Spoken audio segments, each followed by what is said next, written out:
Hello!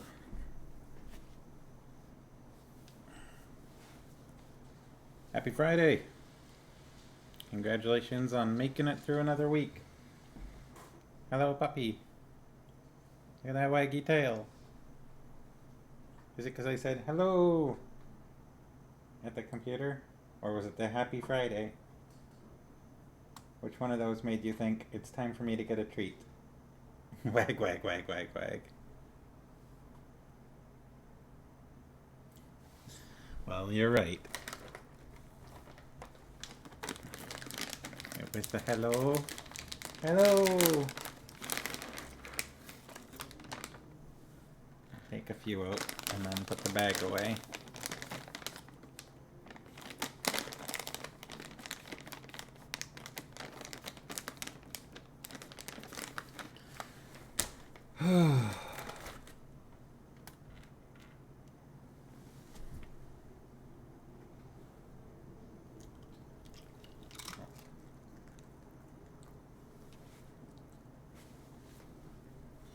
Look at your squishy cute little face. Look at this squishy cute little face. He's like, no, I'm here for treats, not for squishes.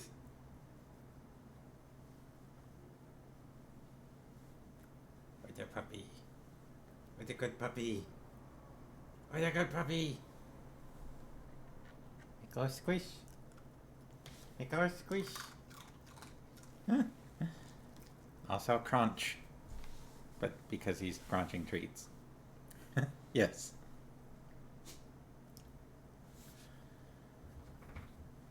Oh, and shake.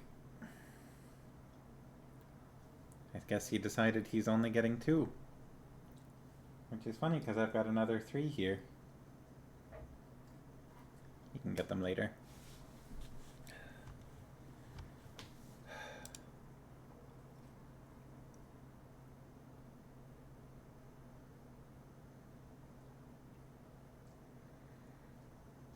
Still getting a bunch of those like, ah. Hello, Sharkies. It's weird there's ads now. Bingo squish. You wanna see?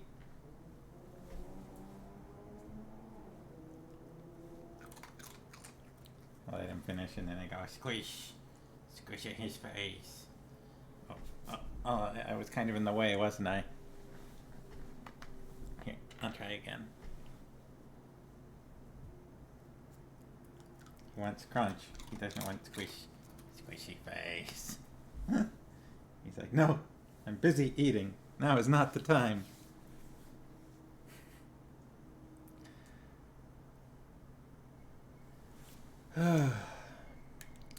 So, hello, Shark. What the? My camera decided for a moment that I needed to be upside down. That was weird. Just for like half a second there.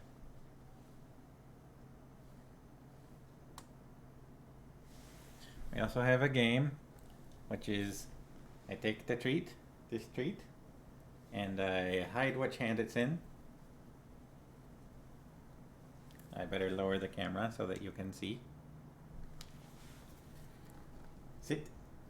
And then he gotta guess which hand. Oh, he guessed this hand. He's right.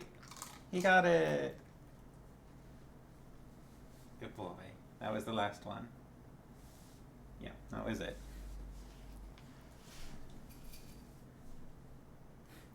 He is very smart, but also I think with that game he just kind of, whichever hand catches his attention first is the one he goes for. He does not really take the time to sniff out which hand the treat is in. Yeah, it's a pretty easy game to play.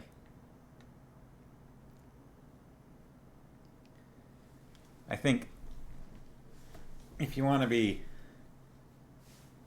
really strict about it, you play it with a treat that you're willing to eat yourself. For instance, bin like snap peas. And then if he picks wrong, I eat it. Then he gotta take his time and figure it out before he picks. Because I think he is capable of sniffing out which hand is correct, but he gets too excited and he just picks whichever hand gets his attention and starts that one. Yeah, you.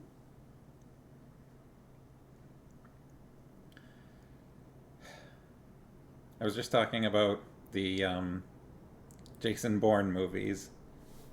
There was one summer where they were all on Netflix, and for some reason I just decided. I think I was kind of feeling a little sick at the time as well. Like I think I was already sort of staying in, and I decided to watch all of these movies over like the course of a week. And that whole week was just like a fever dream of Jason Bourne movies. But because I was just talking about them, I now have every single one of them. There's like 7 of them or something, and every single one has the same song to start the outro, the credits, the end credits. And now it's stuck in my head.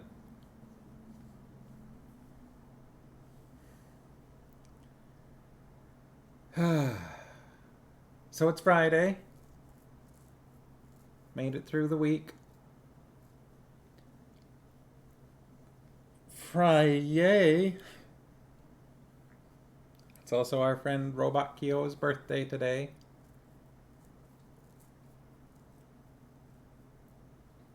Who maybe I'll see tomorrow. But that is not set in stone. You all got to stay home today. I hope that's for a good reason and not a bad one.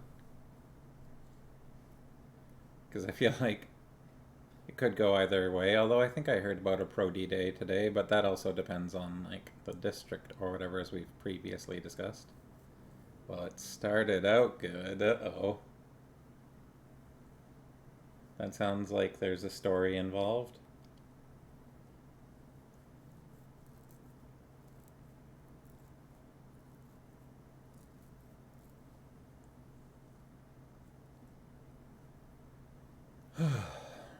I got a text message, I think in the middle of the night for some reason, saying that I can go get a flu shot. So I've got to do that sometime soon. Maybe on Sunday or Monday. Gotta go get a flu shot and see what other vaccines or whatever I need for travel, because... Oh. Well, that sucks.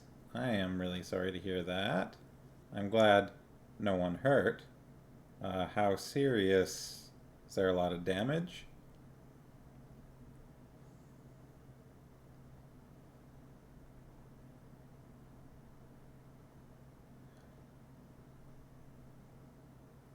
I am sure you are well aware, but injuries can take some time to manifest. So you got to be careful about saying to insurance or whoever that no one's hurt, because they will take that at face value, and if something crops up in a few days, you might be in trouble.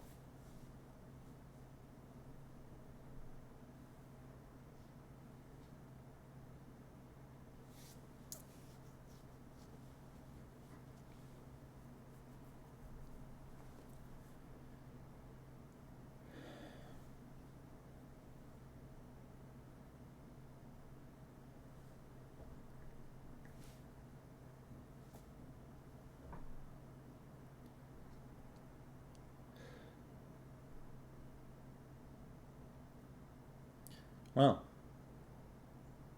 hopefully that isn't the case. Hopefully there are just no injuries.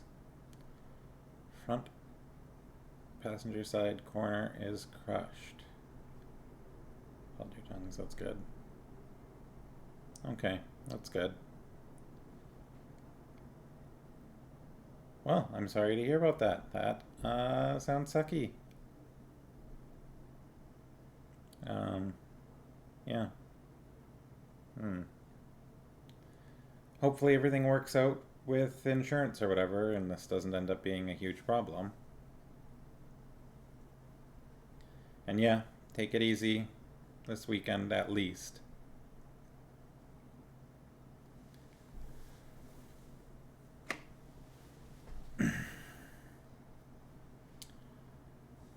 Well,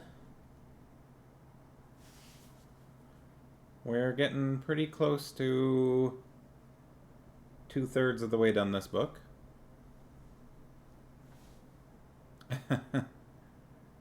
I see.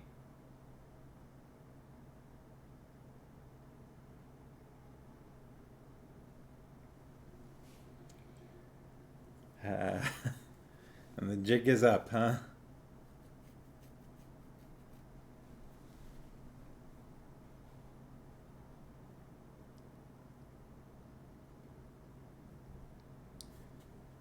We are on page 246 out of 380, so maybe we actually are 2/3 of the way through now?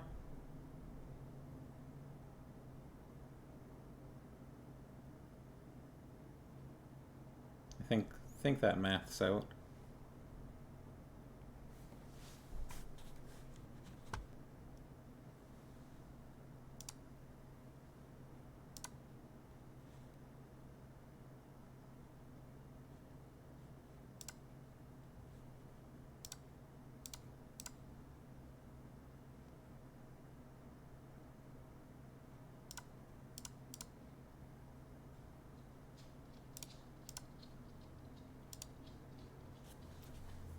Oh, almost. We need to get to page 253 to be 2/3 of the way through.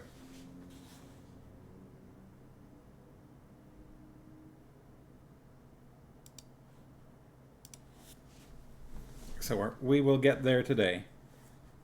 And not too long.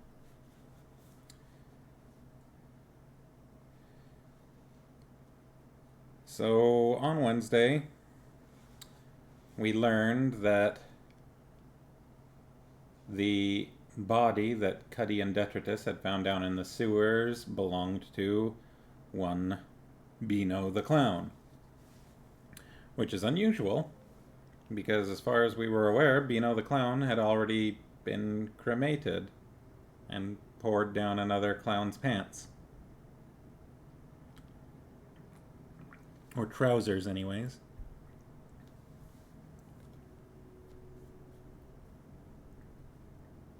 After being fished out of the river. So it's a little odd to find a body that's already been found and cremated. I don't think that the same body is normally found twice. We also had Captain Vimes taking a bath and getting dressed in a hat with a feather. It was interesting, when he did that, I believe it said that the hat had a feather in it. It did not say the hat had a plume. Yes, a hat. It had a feather in it. Vimes dressed himself and even wore the hat. So that's... I suppose if I hear that there's a plume in a hat, I picture a big poofy feather, right? One of those big soft looking ones. Versus just... See, now that's the people... The watch said that no, he had a nose. His regular nose was on there, his normal nose or whatever. And then Beano said, you know, they were like, do you mean his fake nose? And he goes, no, his real one. No, they didn't say his red clown nose was missing. They said his real nose was missing. Because that was the confusing part. The watch said, well, no, his real nose was attached to his face. Do you mean his fake nose? And he, no, not his fake nose, his real nose, and then slammed the door.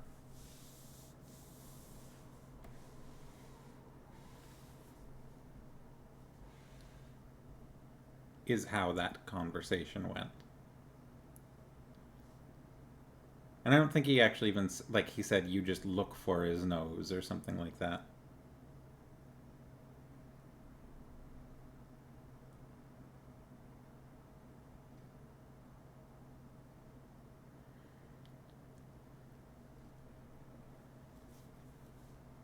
Does that sound right?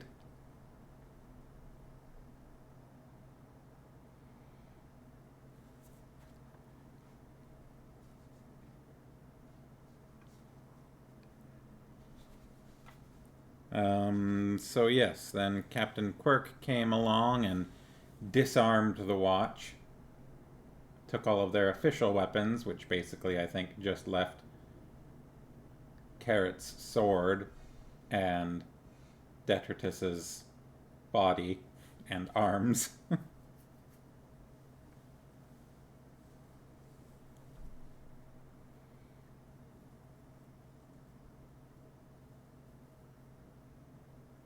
And Cuddy's axe, I suppose. And whatever Nobby's got stashed. And then eventually Carrot got around to deciding it was time to form a militia, seeing as it seems as though it seems as though there has been what could be considered an irreparable breakdown of law and order.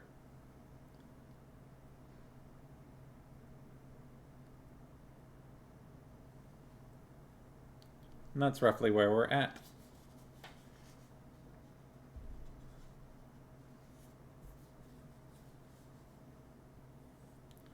So I'm gonna get on into it.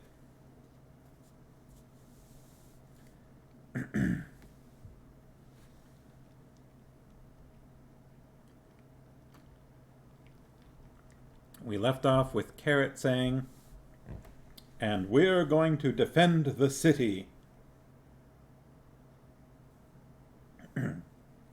That's basically where we're picking back up. People were streaming past the watch house. Carrot stopped a couple by the simple expedient of sticking out his hand. "Mr. Popley, isn't it?" he said. "How's the grocery business? Hello, Mrs. Popley." "Ain't you heard?" said the flustered man. "The trolls have set fire to the palace." He followed Carrot's gaze up Broadway to where the palace stood, squat and dark, in the early evening light. Ungovernable flames failed to billow from every window. "My word," said Carrot. "And there's dwarfs breaking windows and everything," said the grocer. "A dog's not safe." "You can't trust 'em," said Cuddy. The grocer stared at him. "Are you a dwarf?" he said. "Amazing! How do people do it?" said Cuddy. "Well, I'm off. I'm not stopping to see Mrs. Popley ravished by the little devils. You know what they say about dwarfs." Edgar Perez, hey, welcome back. With your chaos octopus emotes. Whatever's going on there. How are you doing? I haven't seen you for a bit. If I recall correctly, you were reading Blood Ring the last I had heard.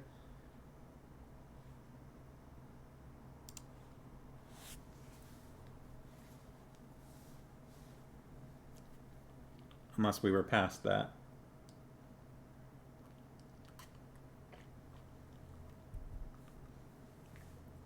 We are very close to 2/3 of the way through Men-at-Arms here, where there has been an irreparable breakdown of law and order in Ankh-Morpork, the city of. And so our guardsmen have now formed a militia to defend the city. Though at this point that is just the guardsmen as normal. They haven't really done anything unusual yet. It's only just happened. I think it's mainly a technicality.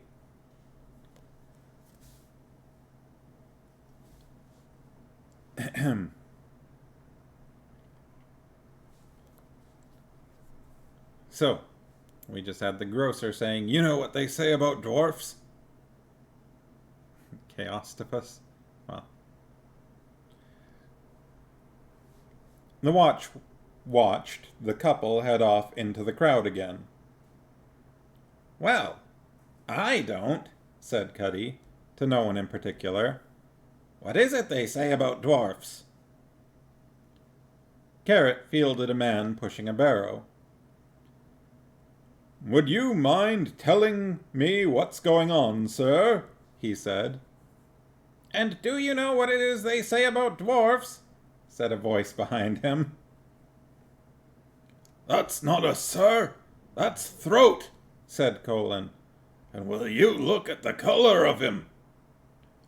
"Should he be all shiny like that?" said Detritus. "Feelin' fine, said Dibbler. "Ha! So much for people importuning the standard of my merchandise." "What's happening, Throat?" said Colin. "They say," Dibbler began, green in the face. "Who says?" said Carrot. "They say," said Dibbler. "You know, they, everyone. They say the trolls have killed someone up at Dolly Sisters, and the dwarfs have smashed up Chalky the Troll's all-night pottery, and they've broken down the brass bridge, and—" Carrot looked up the road. "You just came over the brass bridge," he said. "Yeah, well, that's what they say," said Dibbler. "Oh, I see." Carrot straightened up. Spreading misinformation.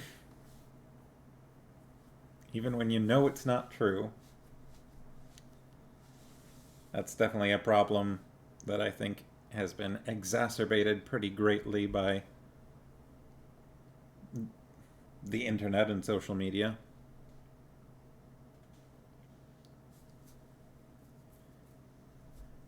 "Did they happen to say, sort of, in passing, anything else about dwarfs?"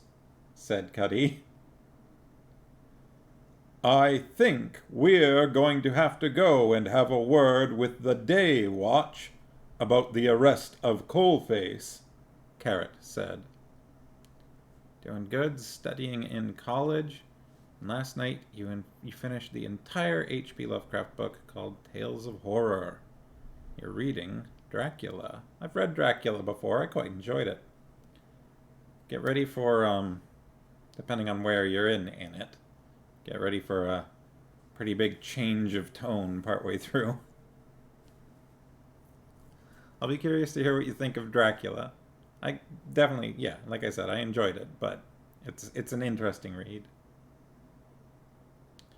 I feel like I recall college studying being in regards to filmography or something.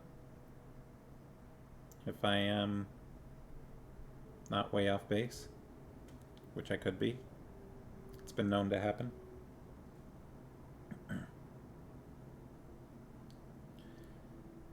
"The arrest of Coalface," Carrot said. "We ain't got no weapons," said Colin. "I'm certain Coalface has nothing to do with the murder of Hammerhawk," said Carrot. "We are armed with the truth. What can harm us if we are armed with the truth?" "Well, a crossbow bolt can, e.g., go right through your eye and out the back of your head," said Sergeant Colin. "All right, Sergeant," said Carrot. "So where do we get some more weapons?" You don't ask metaphorical questions in Ankh-Morpork, or figurative questions.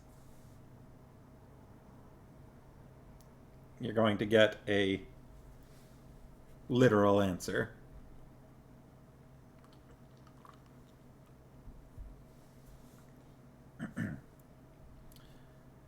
The bulk of the Armoury loomed against the sunset. It was strange to find an armory in a city which relied on deceit, bribery, and assimilation to defeat its enemies, but, as Sergeant Colin said, once you'd won their weapons off 'em, you needed somewhere to store the things.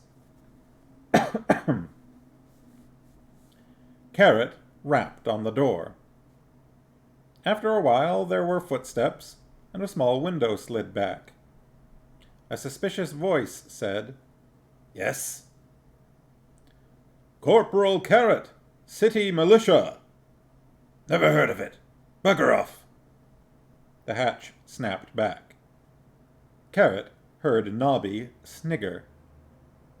He thumped on the door again. "Yes?" "I'm Corporal Carrot." The hatch moved, but hit Carrot's truncheon as he rammed it in the hole. I guess Carrot still has a truncheon. "And I'm here to collect some arms for my men." "Yeah? Where's your authority?" "What? But I'm—" The truncheon was knocked away, and the hatch thudded into place. "Excuse me," said Corporal Nobbs, pushing past. "Let me have a go. I've been here before, sort of thing." Of course he has. He kicked the door with his steel-capped boots, known and feared wherever men were on the floor and in no position to fight back. Snap. "I told you to bug—" "Auditors!" said Nobby. That was auditors. There was a moment's silence. "What?" "Here to take inventory." "Where's your Oh! He says, where's my authority?" Nobby leered at the guards. "Oh, keeps me hanging around here while his cronies can nip out the back to bring the stuff back out of the hawk, eh? I nev— And then, yeah, we'll get the old 1,000 swords trick, yeah? 50 crates stacked up. Turns out the bottom 40 are full of rocks." "I— "What's your name, mister?" I— "You open this door right now!" The hatch shut. There was the sound of bolts being pulled back by someone who was not at all convinced it was a good idea, and would be asking searching questions in a minute. "Got a piece of paper on you, Fred? Quick!" "Yes, but—" said Sergeant Colin. "Penny paper! Now!" Colin fumbled in his pocket and handed Nobby his grocery bill just as the door opened. Nobby swaggered in at high speed swaggering, forcing the man inside to walk backwards. "Don't run off!" he shouted. "I haven't found anything wrong." "I wasn't yet!" Carrot had time to get an impression of a cavernous place full of complicated shadows. Apart from the man, who was fatter than Colin, there were a couple of trolls who appeared to be operating a grindstone. Current events did not seem to have penetrated the thick walls. "All right, no one panic. Just stop what you're doing. Stop what you're doing, please. I'm Corporal Nobbs, Ankh-Morpork City Ordnance Inspection City Audit." The piece of paper was waved in front of the man's eyes at vision-blurring speed, and Nobby's voice faltered a bit as he contemplated the end of the sentence. "Bureau Special Audit Inspection. How many people work here?" So that was, for those keeping track, Corporal Nobbs, Ankh-Morpork City Ordnance Inspection City Audit Bureau Special Audit Inspection.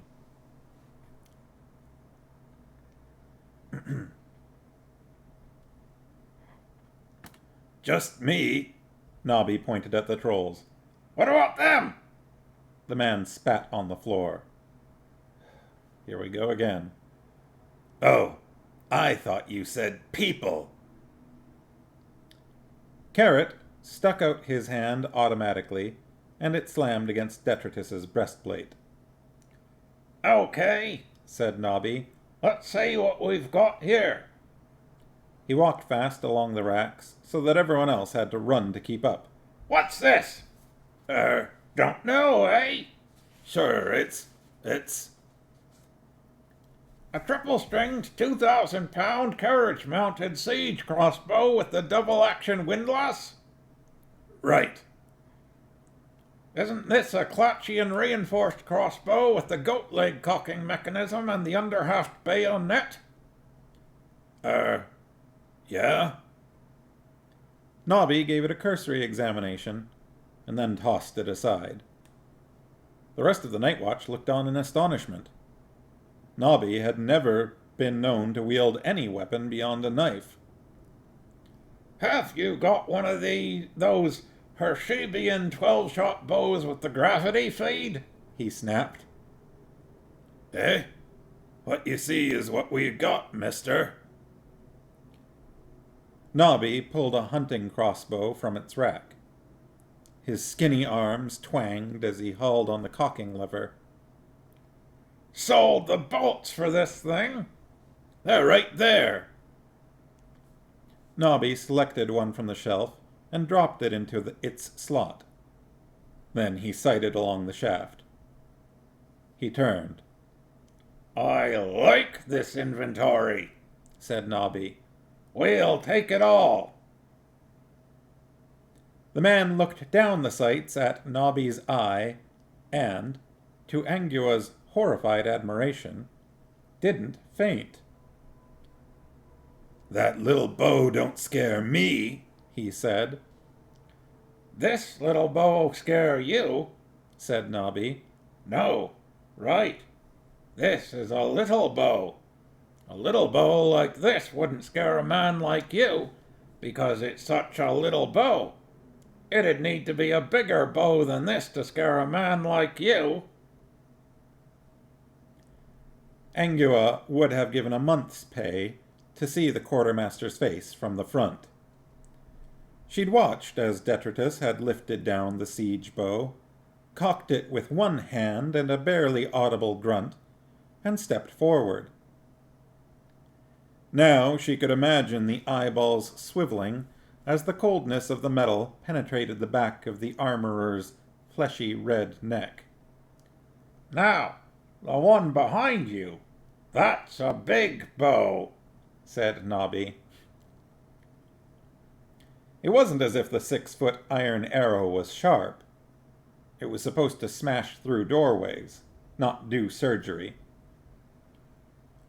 Can I pull the trigger yet? Detritus rumbled into the man's ear. You wouldn't dare fire that thing in here. That's a siege weapon. It'll go right through the wall. Eventually, said Nobby. What this bit for? Said Detritus. Now look. I hope you keep that thing maintained, said Nobby. Them things were a bugger for metal fatigue, especially on the safety catch. What are a safety catch? Said Detritus. Everything went quiet. Carrot found his voice, a long way off. Corporal Nobbs? Yes, sir? I'll take over from this point, if you don't mind. He gently pushed the siege bow away, but Detritus hadn't liked the crack about people, and it kept swinging back again. Now, said Carrot, I don't like this element of coercion. We're not here to bully this poor man. He's a city employee, just like us.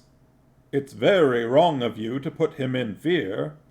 Why not just ask? Sorry, sir, said Nobby.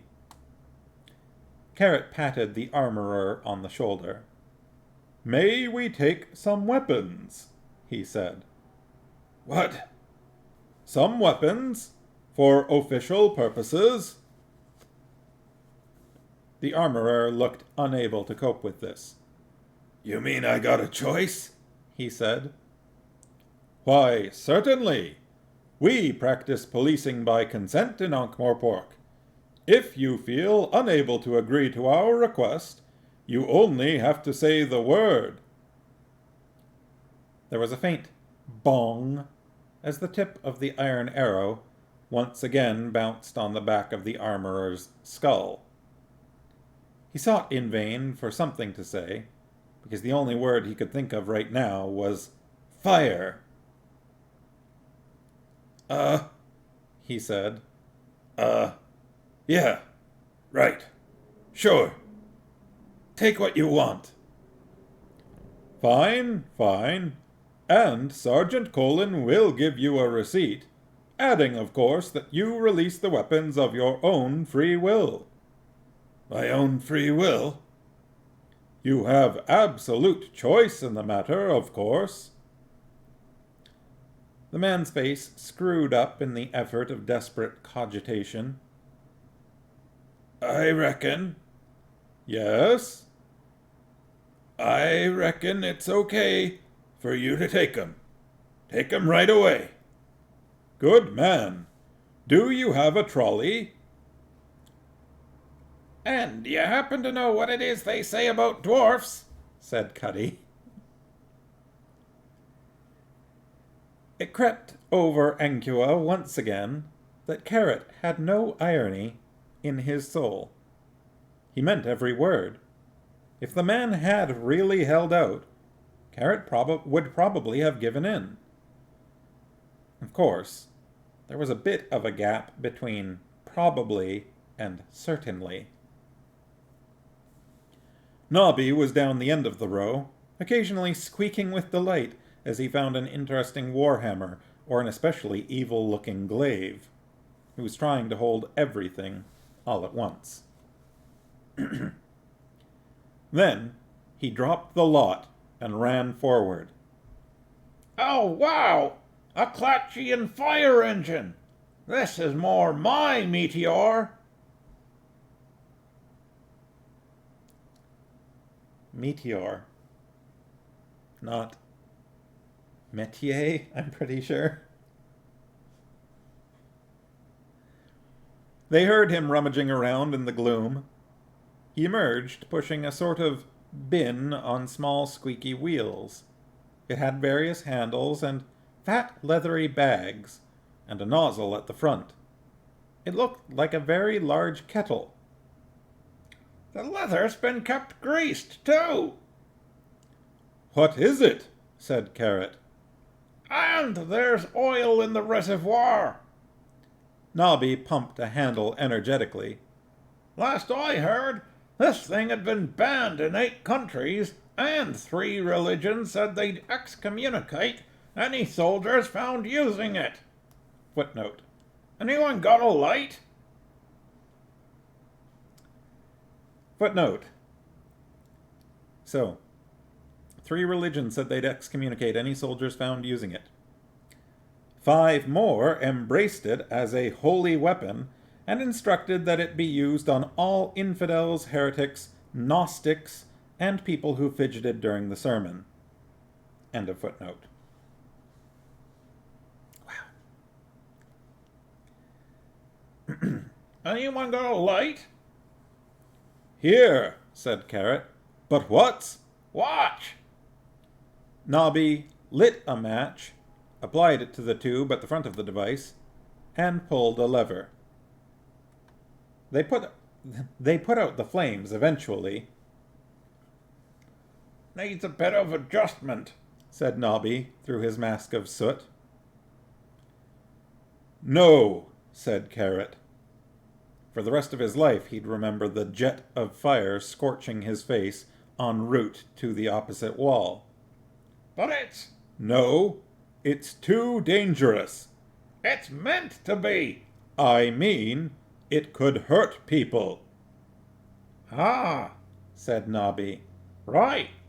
You should have said. We're after weapons that don't hurt people, right?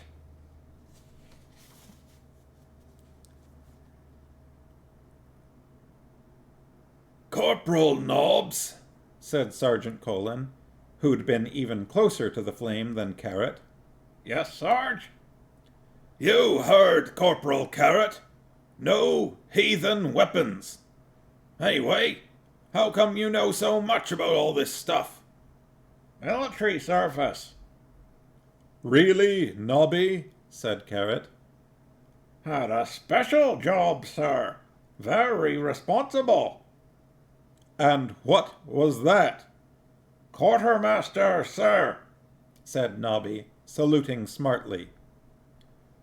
You were a quartermaster? Said Carrot. In whose army?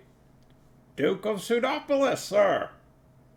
But Pseudopolis always lost its wars. Well. Who did you sell the weapons to? That slander, that is. They just used to spend a lot of time away for polishing and sharpening. Nobby, this is Carrot talking to you. How much time, approximately? Approximately? Oh, about 100% if we're talking approximately, sir. Nobby? Sir? You don't have to call me sir. Yes, sir. In the end, Cuddy remained faithful to his axe, but added a couple more as an afterthought.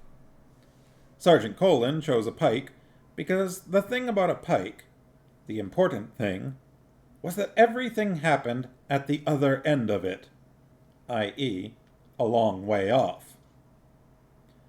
Lance Constable Angua selected, without much enthusiasm, a short sword, and Corporal Nobbs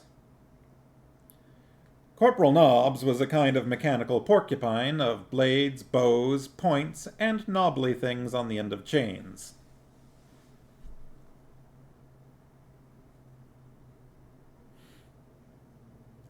You can see some of that going on the cover.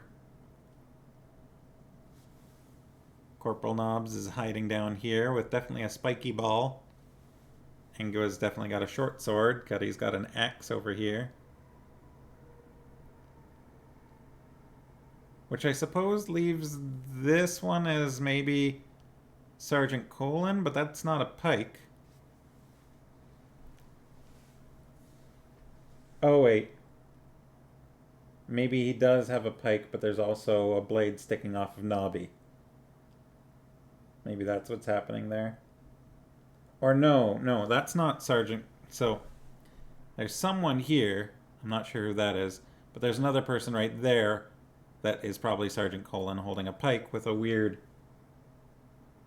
helmet that's a little different than everyone else's.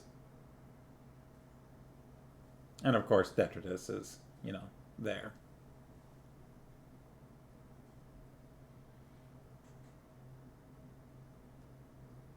Yeah, I'm not sure. Definitely not how I picture Vimes, that's for certain. But it could be. Also, there's a bat. Oh, and in the corner here, you can just barely see what I think might be Gaspode. Right there. And then, yeah, up here there's a bat.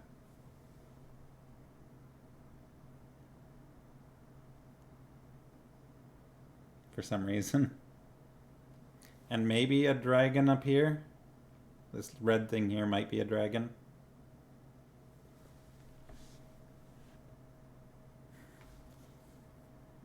And then on the back.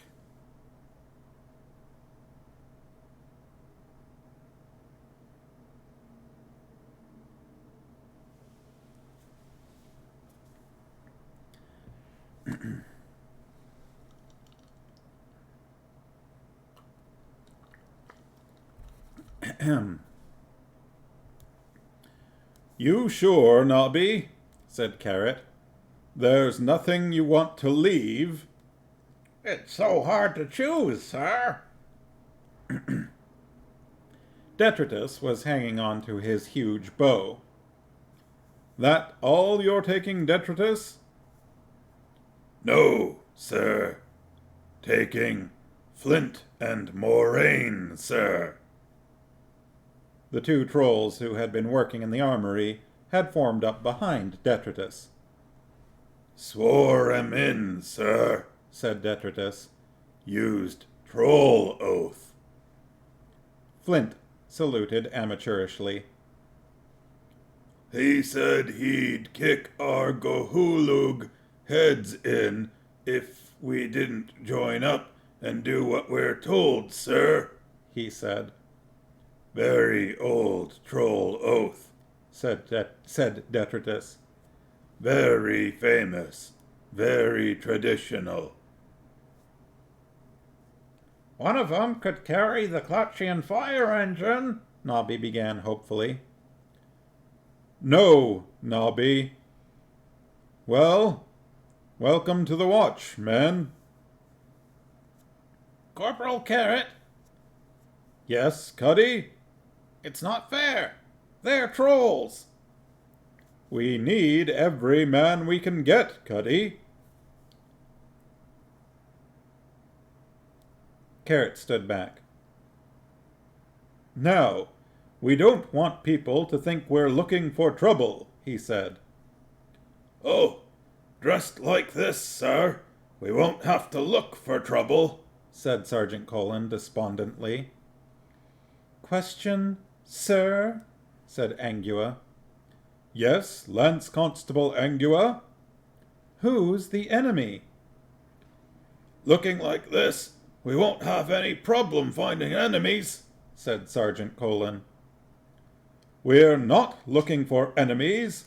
We're looking for information, said Carrot. The best weapon we can use right now is the truth. And to start with, we're going to the Fool's Guild to find out why Brother Beano stole the gone. Brother Beano stole the gone.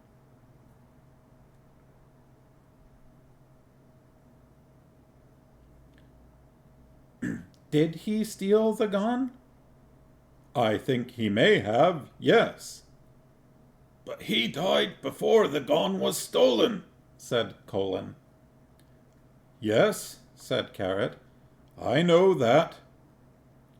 Now that, said Colin, is what I calls an alibi.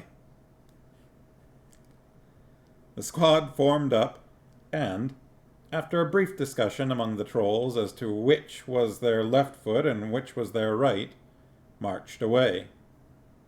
Nobby kept looking back longingly to the fire machine. Sometimes it's better to light a flamethrower than curse the darkness. 10 minutes later, they'd pushed through the crowds and were outside the guilds. See, said Carrot. They back on to each other, said Nobby. So what? There's still a wall between them. I'm not so sure, said Carrot. We'll jolly well find out. Have we got time? Said Angua. I thought we were going to see the day watch. There's something I must find out first, said Carrot. The fools haven't told me the truth. Hang on a minute, said Sergeant Colin. This is going altogether just a bit too far by half. Altogether a bit too far by half. 3 different measurements there. Look, I don't want us to kill anyone, right? I happen to be sergeant around here, if anyone's interested. Understand, Carrot? Nobby? No shooting or sword play. It's bad enough barging on into guild property, but we'll get into really serious trouble if we shoot anyone. Lord Vetinari won't stop at sarcasm.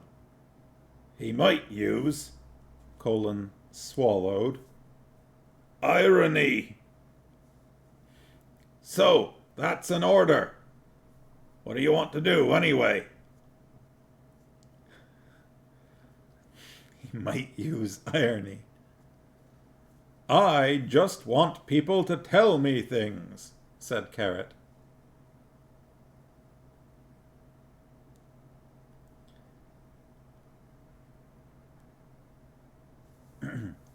Well, if they don't, you're not to hurt them, said Colin. Look, you can ask questions, fair enough, but if Dr. Whiteface starts getting difficult, we're to come away, right? Clowns give me the creeps, and he's worst of all. If he won't answer, we're to leave peacefully and, oh, I don't know, think of something else. That's an order, like I said. Are you clear about this? It's an order. If he won't answer my questions, said Carrot, I'm to leave peacefully. Right. Can anyone see what Carrot said there? So long as that's understood. Sharkies are sensing a loophole. Carrot knocked on the fool's door, reached up, caught the custard pie as it emerged from the slot, and rammed it back hard. Then he kicked the door so that it swung inwards a few inches. Someone behind it said, Ow!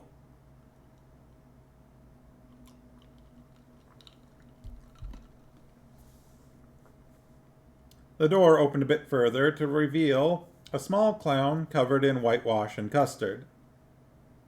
You didn't have to do that, he said.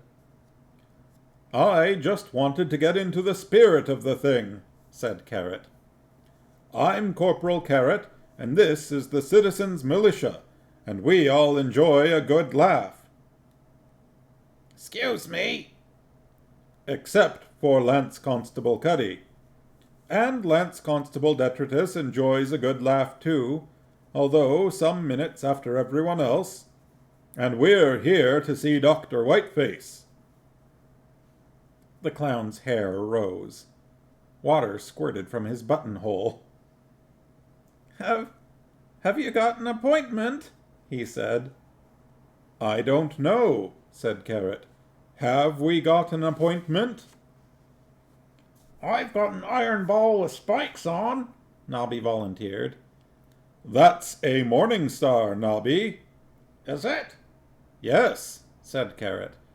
An appointment is an engagement to see someone, while a morning star is a large lump of metal used for viciously crushing skulls. It is important not to confuse the two, isn't it, Mr.? He raised his eyebrows. Boffo, sir. But... So, if you could perhaps run along and tell Dr. Whiteface we're here with an iron ball with What am I saying? I mean, without an appointment to see him? Please? Thank you. The clown scuttled off.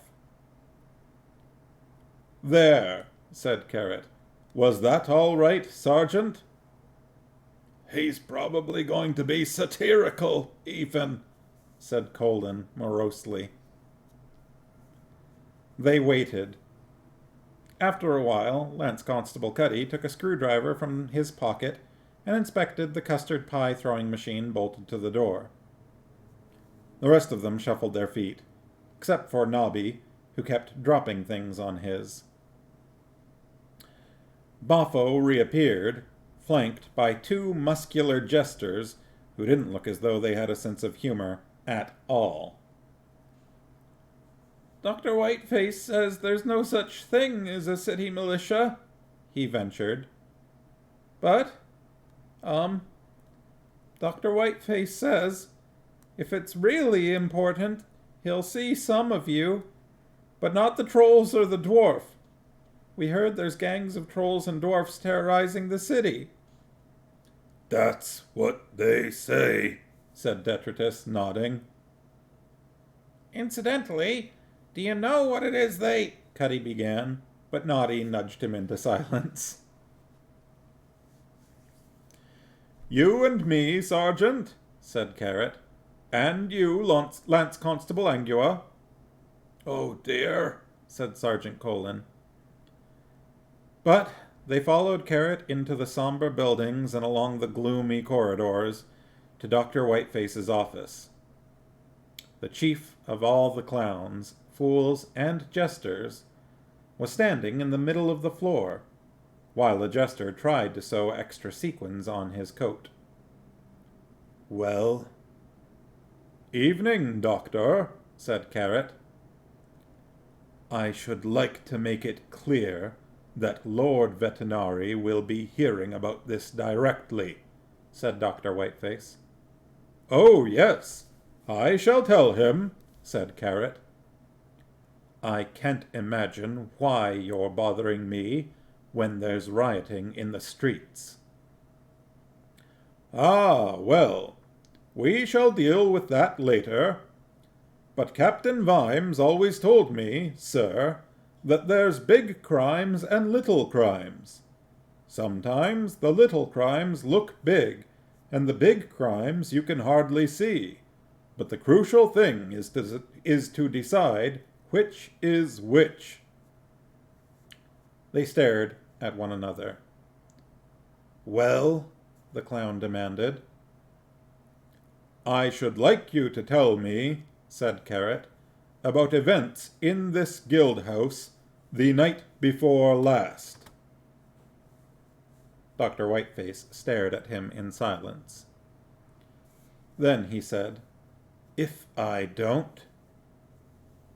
Then, said Carrot, I am afraid I shall, with extreme reluctance, be forced to carry out the order I was given just before entering. He glanced at Colin. That's right, isn't it, Sergeant? What? Eh? Well, yes. I would much prefer not to do so, but I have no choice, said Carrot. Dr. Whiteface glared at the two of them. But this is guild property. You have no right to... I don't know about that. I'm only a corporal, said Carrot.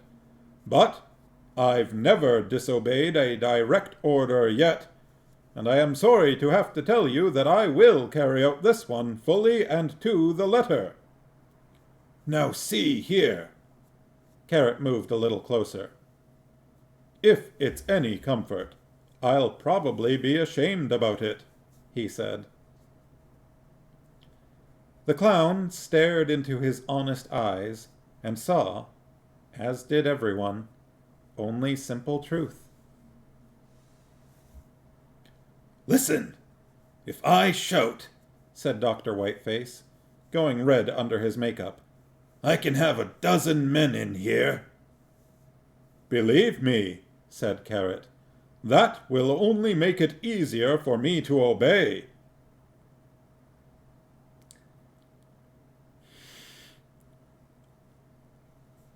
That's some pretty good bluffing. In the not at all bluffing sort of way, but just Dr. Whiteface has forgotten to ask the crucial question.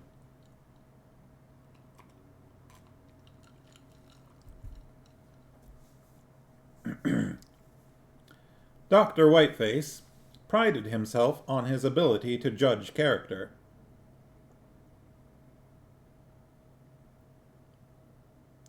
In Carrot's resolute expression, there was nothing but absolute, meticulous honesty.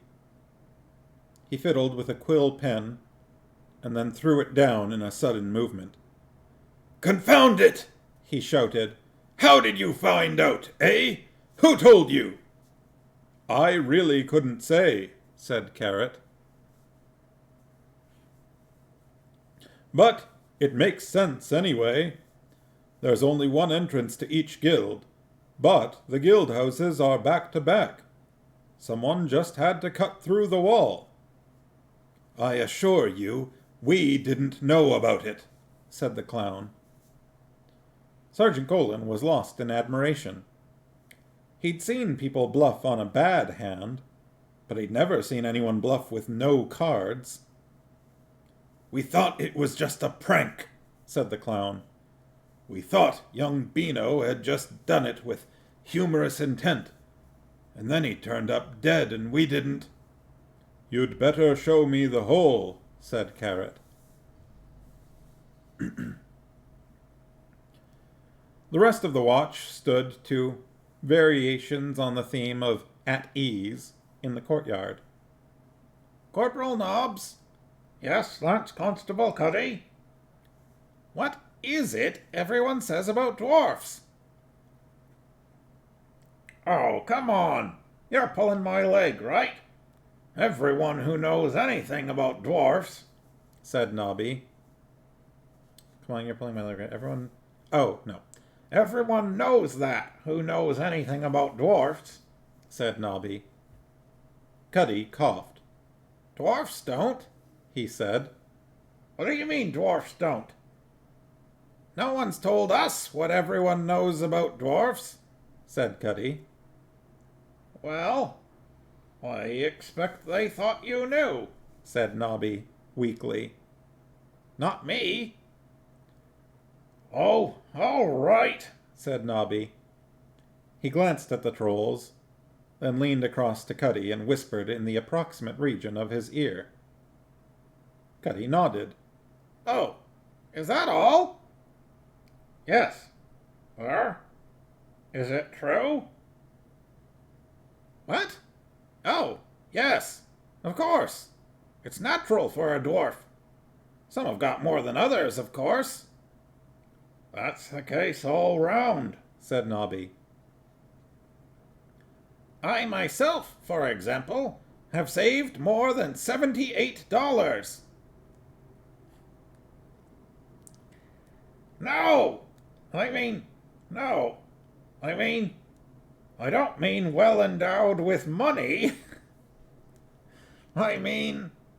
Nobby whispered again. Cuddy's expression didn't change. Nobby waggled his eyebrows. True, is it?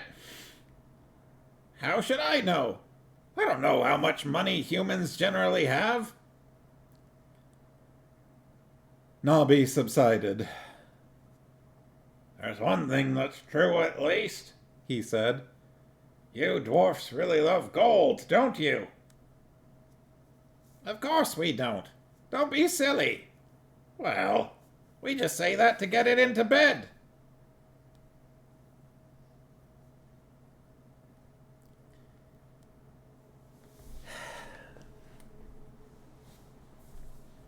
It was in a clown's bedroom. Colin had occasionally wondered what clowns did in private, and it was all here. The overlarge shoe tree, the very wide trouser press, the mirror with all the candles round it, some industrial-sized sticks of makeup, and a bed which looked like nothing more complicated than a blanket on the floor, because that's what it was. Clowns and fools weren't encouraged to live the soft life. Humor was a serious business. There was also a hole in the wall, just big enough to admit a man. A little pile of crumbling bricks was heaped next to it. There was darkness on the other side. On the other side, people killed other people for money. Carrot stuck his head and shoulders through the hole, but Colin tried to pull him back. Hang on, lad. You don't know what horrors lie beyond these walls. I'm just having a look to find out. It could be a torture chamber, or a dungeon, or a hideous pit, or anything. It's just a student's bedroom, Sergeant. You see? Carrot stepped through. They could hear him moving around in the gloom. It was assassin's gloom, somehow richer and less gloomy than a clown's gloom.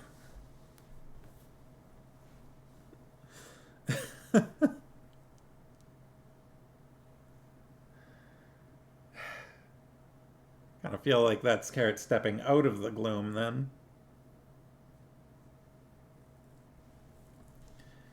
He poked his head through again.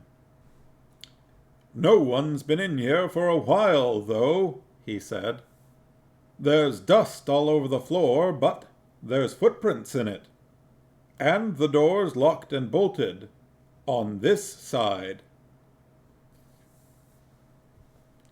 Like Lord Byron gloom rather than actual poverty.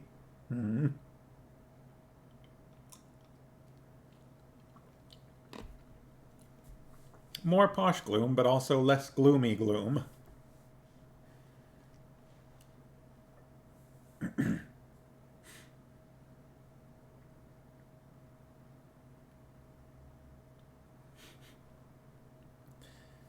The rest of his body followed Carrot. "I just want to make sure I fully understand this," he said to Dr. Whiteface. "Beano made a hole into the Assassin's Guild, yes? And then he went and exploded that dragon. And then he came back through this hole. So how did he get killed?" "By the assassins, surely," said Dr. Whiteface. "They'd be within their rights. Trespass on guild property is a very serious offense, after all." "Did anyone see Beano after the explosion?" said Carrot. "Oh, yes. Boffo was on gate duty, and he distinctly remembers him going out." "He knows it was him?" Dr. Whiteface looked blank. "Of course." "How?" "How? He recognized him, of course. That's how you know who people are. You look at them and you say, 'That's him.' That's called recognition," said the clown, with pointed deliberation. "It was Beano. Boffo said he looked very worried." "Ah, fine. No more questions, Doctor. Did Beano have any friends among the assassins?" "No more questions, Doctor," and then he asks a question. "Well, possibly. We don't discourage visitors." Carrot smiled at the clown's face. Carrot stared at the clown's face. Then he smiled. "Of course. Well, that about wraps it all up, I think." "If only he'd stuck to something, original," said Dr. Whiteface. "Like a bucket of whitewash over the door, or a custard pie," said Sergeant Colin. "That's right." "Well, we might as well be going," said Carrot. "I imagine you don't want to lay a complaint about the assassins?" Dr. Whiteface tried to look panicky, but this did not work very well under a mouth painted into a wide grin. "What? No! I mean, if an assassin broke into our guild, not on proper business, and stole something, well, we'd definitely consider we were within our rights to, "Pour jelly into his shirt," said Angua. "Hit him around the head with a bladder on a stick," said Colin. "Possibly." "Each guild to their own, of course," said Carrot. "I suggest we might as well be going, Sergeant. Nothing more for us to do here. Sorry to have troubled you, Dr. Whiteface. I can see this must have been a great strain on you." The clown was limp with relief. "Don't mention it. Don't mention it. Happy to help. I know you have your job to do." He ushered them down the stairs and into the courtyard, bubbling with small talk now. The rest of the watch clanked to attention. "Actually," said Carrot, just as he was being ushered out of the gate, "there is one thing you could do." Of course, of course. I know it's a bit cheeky, said Carrot, but I've always been very interested in guild customs. So, do you think someone could show me your museum? Sorry, what museum? The Clown Museum? Oh, you mean the Hall of Faces. That's not a museum. Of course, nothing secret about it. Buffo, make a note. We'd be happy to show you around any time, Corporal. Thank you very much, Dr. Whiteface. Any time. I'm just going off duty, said Carrot. Right now would be nice, since I happen to be here. You can't go off duty when— Oh! said Colin. Sorry, Sergeant? You kicked me. I accidentally trod on your sandal, Sergeant. I'm sorry. Colin tried to see a message in Carrot's face. He'd got used to simple Carrot. Complicated Carrot was as unnerving as being savaged by a duck. Well, we'll just be going then, shall we? He said. No point in staying here now it's all settled, said Carrot, mugging furiously. May as well take the night off, really. He glanced at the rooftops. Oh, well, now it's all settled, we'll be off, right? Said Colin. Right, Nobby? Oh, yeah, we'll be off all right, because it's all settled, said Nobby. You hear that, Cuddy? What? That it's all settled? Said Cuddy. Oh, yeah, we might as well be off. Okay, Detritus. This is difficult to read out loud. Detritus was staring moodily at nothing with his knuckles resting on the ground. This was a normal stance for a troll while waiting for the next thought to arrive. The syllables of his name kicked a neuron into fitful activity. What? He said. It's all settled. What is? You know, Mr. Hammerhawk's death and everything. Is it? Yes. Oh. Detritus considered this for a while, nodded, and settled back into whatever state of mind he normally occupied.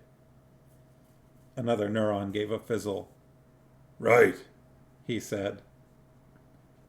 Cuddy watched him for a moment. That's about it, he said sadly. That's all we're getting. I'll be back shortly, said Carrot. Shall we be off? Joey, wasn't it? Dr. Whiteface? I suppose there's no harm, said Dr. Whiteface. Very well. Show Corporal Carrot anything he likes, Buffo. Joey? That's not a duck, that's a goose.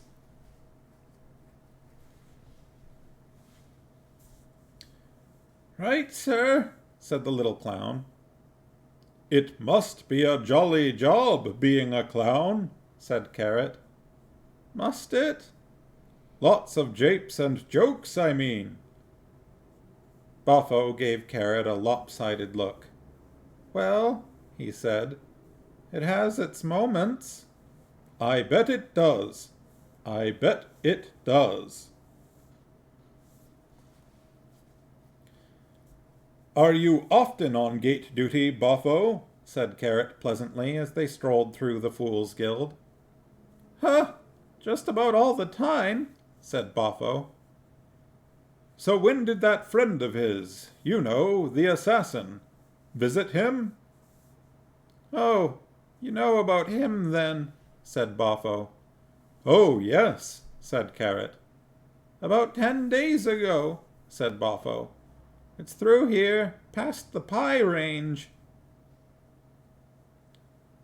He'd forgotten Beano's name, but he did know the room. He didn't know the number, but he went straight to it, Carrot went on. That's right. I expect Dr. Whiteface told you, said Boffo. I've spoken to Dr. Whiteface, said Carrot.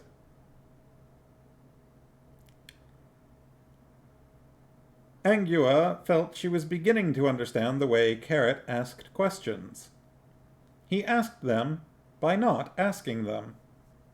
He simply told people what he thought or suspected, and they found themselves filling in the details in an attempt to keep up. And he never actually told lies. Boffo pushed open a door and fussed around lighting a candle. Here we are, then, he said. I'm in charge of this, when I'm not on the bloody gate. Ye gods, said Angua under her breath. It's horrible. It's very interesting, said Carrot. It's historical, said Boffo the clown. All those little heads. I suppose that was probably Angua. All those little heads. They stretched away in the candlelight, shelf on shelf of them, tiny little clown faces, as if a tribe of headhunters had suddenly developed a sophisticated sense of humor and a desire to make the world a better place. Eggs, said Carrot. Ordinary hen's eggs. What you do is, you get a hen's egg, and you make a hole in either end, and you blow the egg stuff out, and then a clown paints his makeup on the egg, and that's his official makeup, and no other clown can use it. That's very important. Some faces have been in the same family for generations, you know. Very valuable thing, a clown's face. Isn't that so, Boffo? So, interesting note. This is a thing in the real world, in our world. This is a thing that exists. If you weren't aware, clowns have to register their makeup by painting it on an egg. That's not fiction.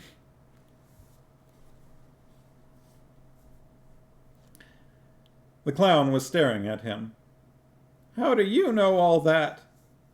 I read it in a book. Angua picked up an ancient egg. There was a label attached to it, and on the label were a dozen names, all crossed out except the last one. The ink on the earlier ones had faded almost to nothing.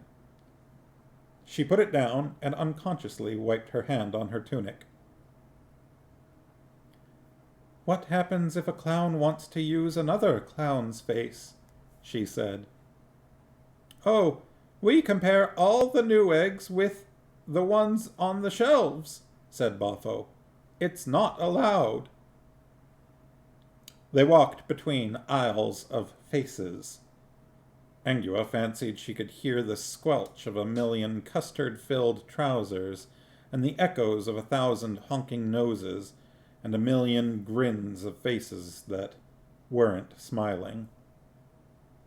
About halfway along was a sort of alcove containing a desk and chair, a shelf piled with old ledgers, and a workbench covered with crusted pots of paint, scraps of colored horsehair, sequins, and other odds and ends of the egg painter's specialized art.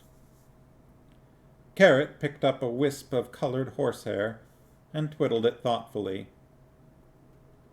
But supposing, he said, that a clown, I mean a clown with his own face, supposing he used another clown's face. Pardon? Said Boffo.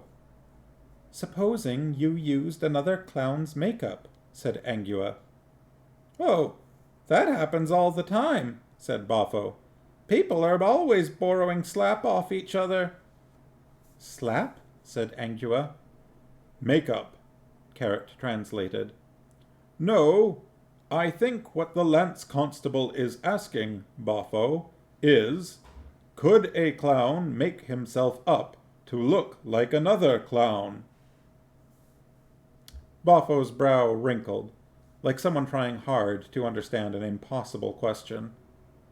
Pardon? Where's Beano's egg, Boffo? That's here on the desk, said Boffo. You can have a look if you like. An egg was handed up. It had a blobby red nose and a red wig. Angua saw Carrot hold it up to the light and produce a couple of red strands from his pocket. But, she said, trying one more time to get Boffo to understand, couldn't you wake up one morning and put on makeup so that you looked like a different clown? He looked at her. It was hard to tell his expression under the permanently downcast mouth, but as far as she could tell, she might as well have suggested that he performed a specific sex act with a small chicken. How could I do that? He said. Then I wouldn't be me. Someone else might do it, though? Boffo's buttonhole squirted. I don't have to listen to this sort of dirty talk, miss. What you're saying, then, said Carrot, is that no clown would ever make up his face in another clown's, design? You're doing it again. Yes, but perhaps sometimes by accident a young clown might, perhaps. Look, we're decent people, all right. Sorry, said Carrot. I think I understand. Now, when we found poor Mr. Beano, he didn't have his clown wig on, but something like that could easily have got knocked off in the river. But his nose, now.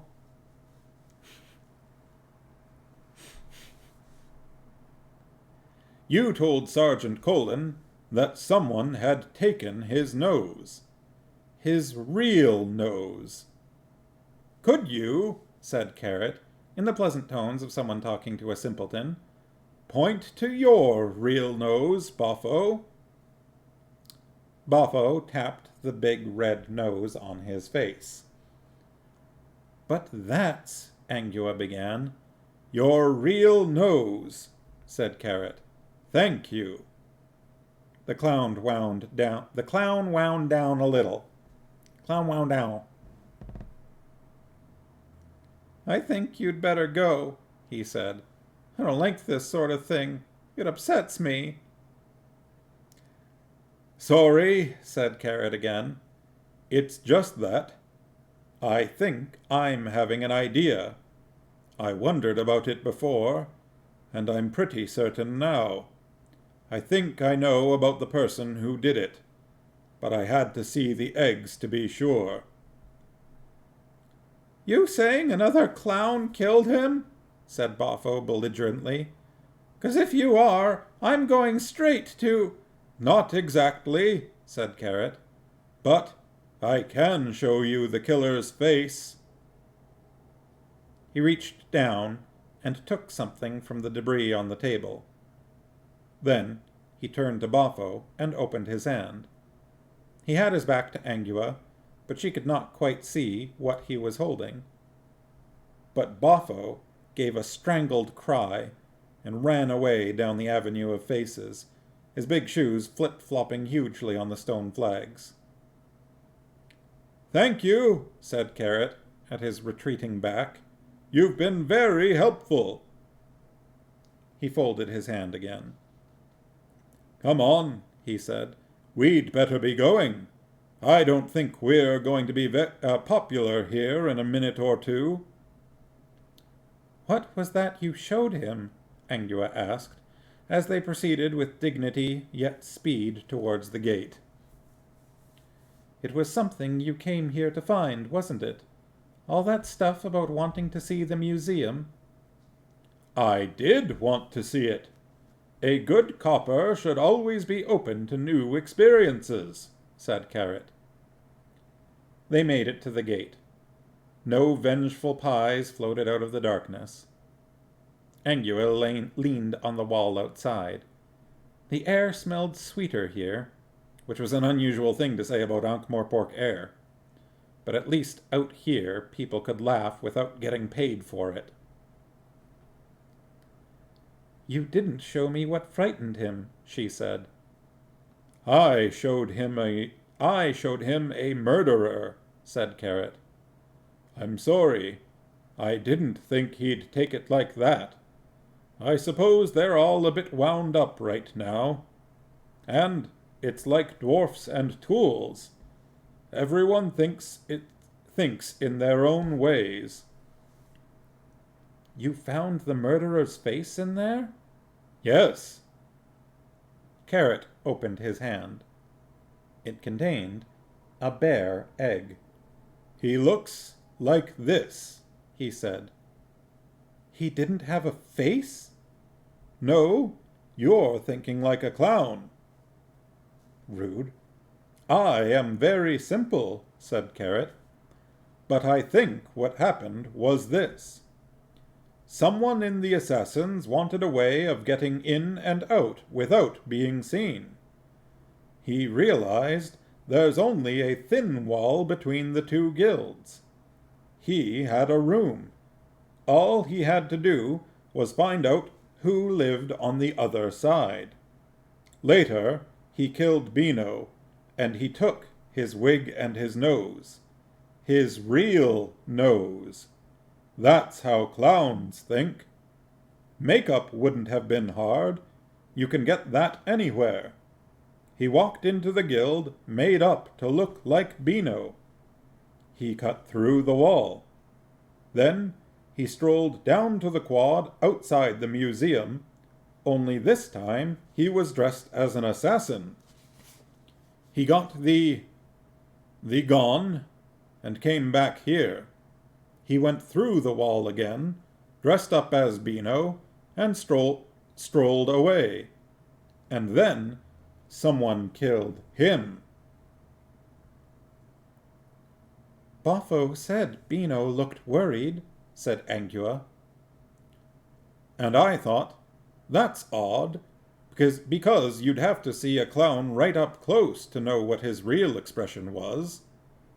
But you might notice if the makeup wasn't on quite right. Like, maybe, if it was put on by someone who wasn't too used to it. But the important thing is that if another clown sees Beano's face go out of the door, he's seen the person leave. They can't think about someone else wearing that face. It's not how they think. A clown and his makeup are the same thing. Without his makeup, a clown doesn't exist. A clown wouldn't wear another clown's face, in the same way a dwarf wouldn't use another dwarf's tools." "Sounds risky, though," said Angua. "It was.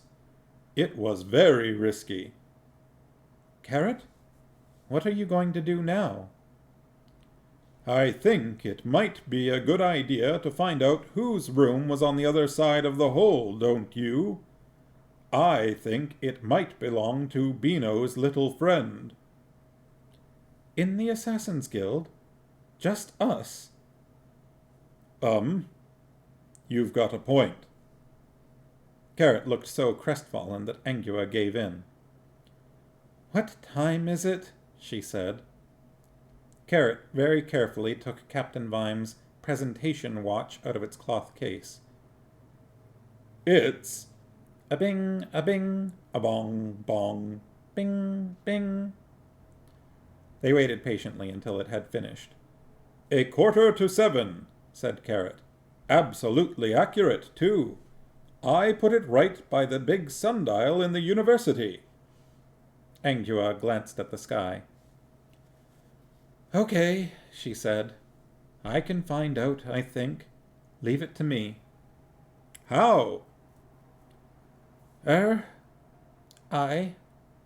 Well, I could get out of uniform, couldn't I? And, oh, talk my way in as a kitchen maid's sister or something. Carrot looked doubtful. You think that'll work? Can you think of anything better? Not right now. Well, then, I'll, look, you go back to the rest of the men, and I'll find somewhere to change into something more suitable. She didn't have to look around to recognize where the snigger came from. Gaspode had a way of turning up silently like a small puff of methane in a crowded room, and with the latter's distressing ability to fill up all available space. Where can you get a change of clothes around here? Said Carrot. A good watchman is always ready to improvise, said Angua. That little dog is awfully wheezy, said Carrot. Why does he always follow us around? I really couldn't say.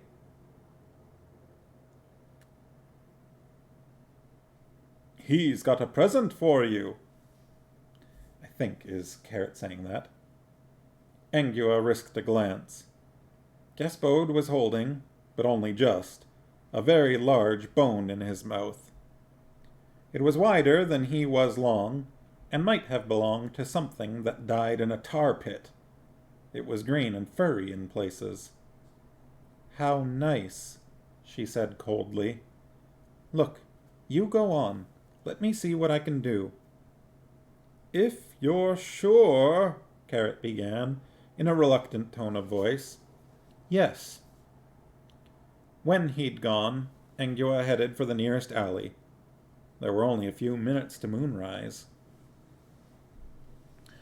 Well, it's 8:30, and it sounds like the Sharkies had a difficult day, so why don't we call it there for the weekend?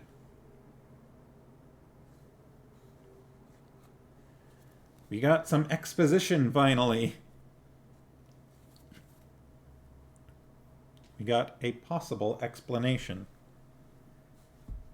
of at least what Carrot thinks.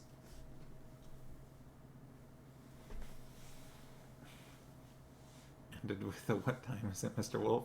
Oh, Ms. Wolf, right. Nice, nice. Ugh. Rather, Miss Wolf asked for the time. Yeah.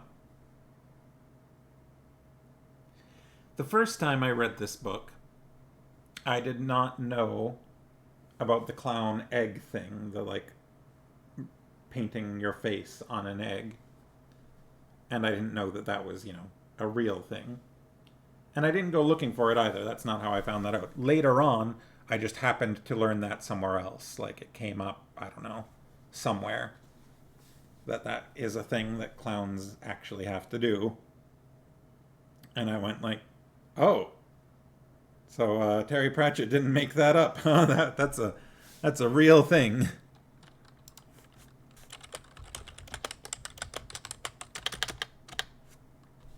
Clown Egg Registry.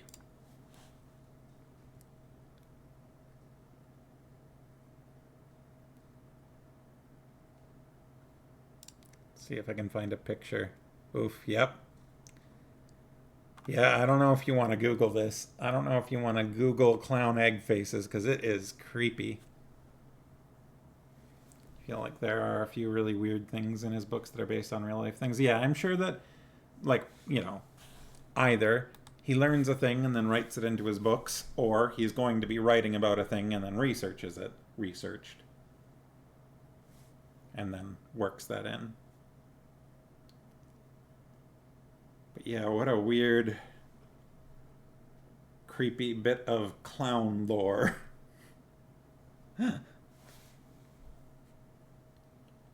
I don't know how worldwide a practice that is, or like whether there's one registry like worldwide, or if different countries have their own registries or what. Because I feel like, eventually that would get really difficult to keep track of.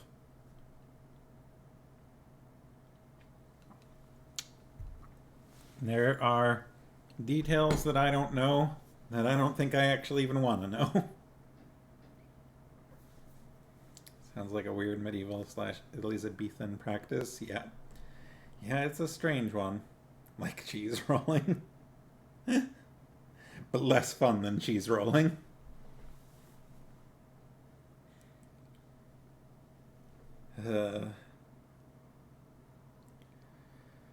Alright, well, I hope the Sharkies can get through the weekend without any discovered pains. I'll be back here next Wednesday. So, hope everyone has a decent weekend. And, yeah. See you all then. Have a good night. Bye-bye. Pew.